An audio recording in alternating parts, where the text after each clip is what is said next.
Mesdames, Messieurs, bonsoir. Je suis ravie de vous retrouver pour ce nouveau numéro de Inside News RDC. Nous sommes le dimanche 21 décembre 2025. Ce soir, nous ouvrons un dossier crucial sur la gestion de nos ressources nationales et la réalité de notre souveraineté territoriale. Alors que la fin de l'année 2025 approche rapidement, le contraste entre les discours institutionnels et le vécu des citoyens congolais atteint un paroxysme. Nous analyserons à nouveau les retombées de la 71e réunion du Conseil des ministres, marquée par une frustration présidentielle affichée face à l'enlisement des réformes économiques. Nous irons également au cœur de la province du Sud-Kivu, où l'armée dénonce une manœuvre de diversion du M23 AFC à Uvira, malgré les accords diplomatiques récents.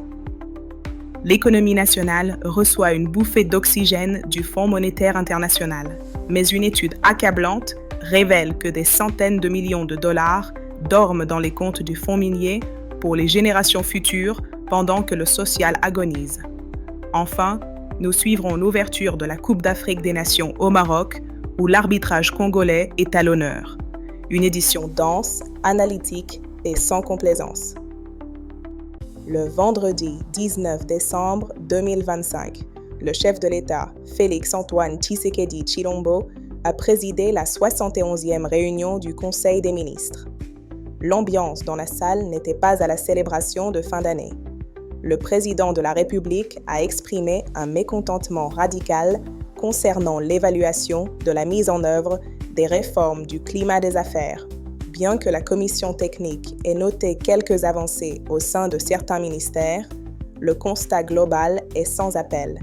Les résultats sont largement en deçà des objectifs fixés. Félix Tshisekedi a qualifié cette contre-performance d'inacceptable. Cette situation retarde l'installation d'un environnement favorable à l'investissement et à la création d'emplois, compromettant l'élan national de croissance. Le guichet unique de création d'entreprises est particulièrement pointé du doigt, souffrant d'un déficit structurel qui empêche son efficacité. Pour tenter de corriger cette trajectoire, le président a annoncé l'organisation du premier congrès international sur les climats des affaires, SICAF, à Kinshasa au troisième trimestre 2026. Pourquoi les réformes annoncées avec insistance depuis des années se heurtent-elles toujours aux mêmes pesanteurs administratives identifiées? La tenue d'un nouveau congrès en 2026 constitue-t-elle une réponse adéquate à l'urgence sociale et économique de 2025? Pendant que le gouvernement s'interroge sur ses performances, la scène politique s'enflamme autour de la question du dialogue. Le 19 décembre, à Kinshasa, André Mbata, secrétaire permanent de la famille politique présidentielle, a tenu un discours offensif devant les militants de l'Union sacrée. Il a catégoriquement rejeté l'initiative du Pacte social pour la paix et le bien vivre ensemble, portée par la CNCO et le CC. Pour André Mbata, les démarches des responsables religieux catholiques et protestants constituent une perte de temps. Il affirme que tout éventuel dialogue national ne peut se tenir qu'à l'initiative exclusive du chef de l'État.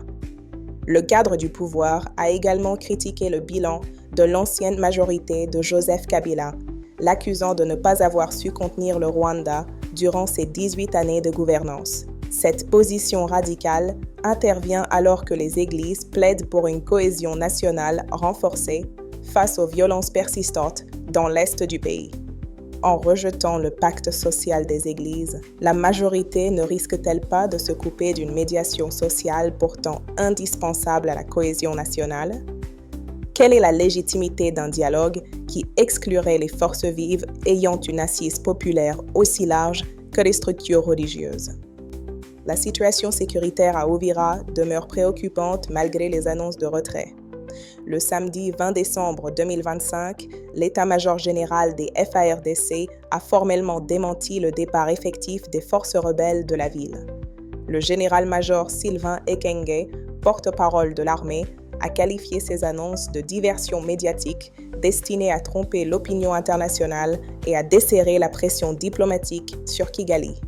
Selon les rapports militaires, la troupe qui s'est fait filmer a quitté le centre urbain uniquement pour se dissimuler dans les collines des moyens et hauts plateaux environnants. Pire, l'armée signale que les rebelles ont miné plusieurs sites stratégiques avant ce mouvement, mettant en péril immédiat la vie des civils. Des affrontements ont été rapportés à Kasekezi, au sud de Makobola, prouvant que le désengagement est fictif.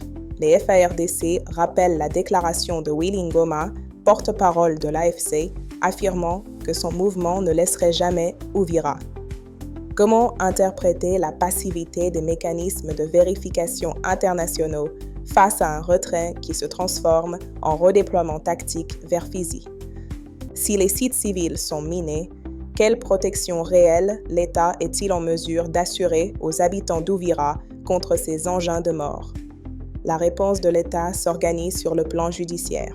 Depuis le vendredi 19 décembre, le tribunal militaire de garnison de Kalemi juge 124 militaires et policiers qui auraient fui Uvira lors de son occupation. Sur les 124 inculpés, on compte 68 militaires et 56 policiers. Le lieutenant-colonel Désiré Dionda Mukole, président du tribunal, a précisé que ce procès vise à sanctionner ceux qui ont failli à leurs devoirs et violé les consignes en fuyant devant l'ennemi. Ce procès se tient dans un contexte de forte tension où la population exige des explications sur la rapidité de la chute de certaines agglomérations. Parallèlement, à Kinshasa, des opérations de contrôle d'armes légères ont débuté pour identifier les stocks détenus par les forces de sécurité et empêcher les transferts illégaux vers des acteurs non autorisés. La sanction des troupes de base est-elle suffisante si les failles de commandement ou de logistique ne sont pas examinées avec la même rigueur? Ce procès permettra-t-il de restaurer la confiance entre l'armée et les populations civiles du Sud Kivu? Dans le territoire de Beni, les nouvelles sont plus nuancées. À Passissi, les opérations militaires ont permis aux agriculteurs d'accéder à nouveau à leurs champs après des mois d'activisme des rebelles ADF. Le chef du quartier, Jean de Dieu Kanzoka, confirme qu'une accalmie réelle permet les récoltes sans inquiétude pour ce dernier semestre. Néanmoins, l'insécurité se déplace vers les zones urbaines. À Kantine, la société civile rapporte 21 cas de vol à main armée en 4 mois, ciblant spécifiquement les commerçants de cacao et de café. À Eringeti, la soirée du vendredi 19 décembre a été marquée par le meurtre de 2 jeunes commerçants, Giretz et Jeannot, abattus par un inconnu armé. Ce crime a provoqué un soulèvement populaire et la paralysie des activités socio-économiques ce samedi. Le vendredi 19 décembre 2025, le conseil d'administration du Fonds monétaire international a conclu la 2e revue de l'accord au titre de la facilité élargie de crédit. Cette décision autorise le décaissement immédiat de 442 millions de dollars américains en faveur de la RDC. Le ministre des Finances, Doudou Fwamba, salue une étape importante pour la consolidation du cadre macroéconomique. Le FMI note que l'économie congolaise reste résiliente avec une croissance prévue au-dessus de 5% pour 2025 et 2026. L'inflation a chuté de 11,7% fin 2024 à 2,2% en novembre 2025. Toutefois, l'institution de Bretton Woods reconnaît que la situation sécuritaire dans l'Est demeure difficile malgré l'accord de paix conclu sous médiation américaine. Pendant que le gouvernement se félicite des appuis budgétaires extérieurs, une étude du CREF-BL révèle une gestion interne pour le moins problématique du fonds minier pour les générations futures.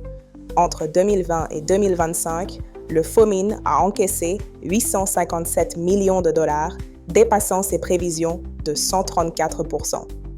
Pourtant, seulement 441 millions ont été dépensés pour financer 11 projets, laissant environ 415 millions de dollars inutilisés dans les comptes. L'étude souligne également un écart non déclaré de 11 millions de dollars entre les informations communiquées au Parlement et les données réelles. Cette accumulation de fonds en dormance survient alors que l'État peine à financer des services sociaux de base ou à payer régulièrement ses agents dans certaines provinces. Comment justifier le recours systématique à l'emprunt international alors que des centaines de millions de dollars issus de la redevance minière nationale ne sont pas injectés dans l'économie. Quel est l'impact réel des 11 projets financés par le FOMIN sur la vie des communautés locales si le contrôle parlementaire peine à obtenir des chiffres sincères? Le président de la République s'est également penché sur la santé du secteur bancaire lors du dernier Conseil des ministres. Les banques commerciales sont confrontées à des mesures de recouvrement fiscal agressives, notamment des saisies et des avis à tiers détenteurs. Ces pratiques entraînent une paralysie des activités financières et affectent directement les clients. Félix Tshisekedi a instruit le gouvernement de concevoir une fiscalité particulière, adaptée et différenciée pour les banques. L'objectif est de mobiliser les recettes de l'État sans compromettre la stabilité stratégique de ce secteur. Parallèlement, la Banque centrale du Congo a déjà radié la messagerie financière Force Unie Sahel et menace de retirer l'agrément de 112 autres établissements non en règle. Le climat social est également tendu dans le secteur de l'enseignement supérieur. Près d'un mois après la suspension de la Direction générale du Fonds national de la recherche scientifique et de l'innovation technologique par la ministre Marie-Thérèse Sombo, le comité conteste toujours la légalité de cette décision. Le comité suspendu dénonce une gestion autoritaire et des irrégularités administratives majeures. Les conséquences humaines sont dramatiques. À la suite du blocage de l'ouverture des comptes bancaires pour les nouvelles unités, 2 agents auraient perdu la vie faute de ressources pour accéder à des soins médicaux. Le comité suspendu rappelle qu'une instruction présidentielle interdit la suspension de mandataires publics sans information préalable du gouvernement. Au service de qui se trouve réellement cette gouvernance si elle aboutit à l'arrêt des projets de recherche et à la perte de vies humaines? Pourquoi la ministre ignore-t-elle les demandes d'audience de ses collaborateurs alors que le FNR-SIT est privé de frais de fonctionnement depuis sa création? À Bunia, le surpeuplement de la prison centrale atteint des niveaux critiques. Prévu pour 500 personnes, l'établissement héberge aujourd'hui 1982 détenus. Le colonel Camille Nzonzi signale que la majorité sont des prévenus en attente de jugement à cause d'une carence de juges. Si l'alimentation est stabilisée pour 3 mois grâce au gouvernement, la situation sanitaire reste précaire. Dans le secteur de la santé, le gouvernement annonce la relance officielle du centre hospitalier universitaire du cinquantenaire à Kinshasa pour ce lundi 22 décembre. L'établissement mettra en place un centre dédié à la gratuité des accouchements et des soins néonataux dans le cadre de la couverture santé universelle. Sur le plan épidémiologique, une baisse est observée pour le choléra, 1118 cas à la 49e semaine, et le Mpox, 287 cas suspects. La 35e édition de la Coupe d'Afrique des Nations débute ce dimanche 21 décembre au Maroc avec l'affiche Maroc-Comores.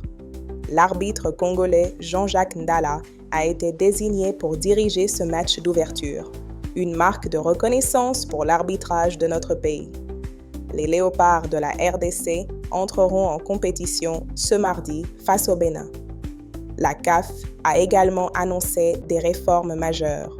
À partir de 2028, la CAN sera organisée tous les 4 ans pour alléger le calendrier international. Pour cette édition 2025, le vainqueur recevra une prime record de 10 millions de dollars américains. À Kinshasa, des fan zones comme le village évasion Rakakash ouvrent leurs portes pour permettre aux supporters de suivre les matchs dans une ambiance festive. Passons maintenant à un tour d'horizon rapide de l'actualité de la semaine. À Mbandaka, naufrage de la baleinière Mbeya Mbeya sur le fleuve Congo. Un lot important de marchandises est perdu. Aucun corps n'a été repêché pour l'instant. À Mwanda, lancement de la vente de 2 tonnes de poissons par les mamans kimbanguistes pour renforcer la sécurité alimentaire locale à prix abordable. À Lubumbashi, un accident de bus de la compagnie Ngokaf sur l'axe Likasi a fait plus de 10 blessés. La distraction du chauffeur utilisant son téléphone est en cause. À Bukavu, les habitants dénoncent l'occupation et la vente illégale des espaces récréatifs publics, provoquant des érosions et privant les enfants de lieux de jeu. Et enfin, à Goma, ambiance morose pour les fêtes. La faible circulation monétaire après 11 mois de fermeture des banques empêche les parents d'accéder à leurs revenus. Cette édition de Inside News RDC touche à sa fin. Nous avons parcouru une actualité complexe où l'espoir des financements internationaux se heurte à la réalité d'une gestion interne opaque des fonds miniers. Nous retenons également la détermination de notre armée face au subterfuge de l'agression dans l'Est et l'excellence de notre arbitrage sur la scène continentale. La pensée du jour. La véritable souveraineté d'une nation ne se mesure pas seulement à la signature d'accords diplomatiques, mais à sa capacité à transformer ses propres richesses en bien-être pour ses citoyens. Ne manquez pas nos éditions de la semaine. Quant à moi, après ces 2 jours en votre compagnie, je vous prends congé. Que le Tout-Puissant bénisse la République démocratique du Congo et protège chaque Congolais. Prenez soin de vous et de notre beau pays. Excellente soirée à tous.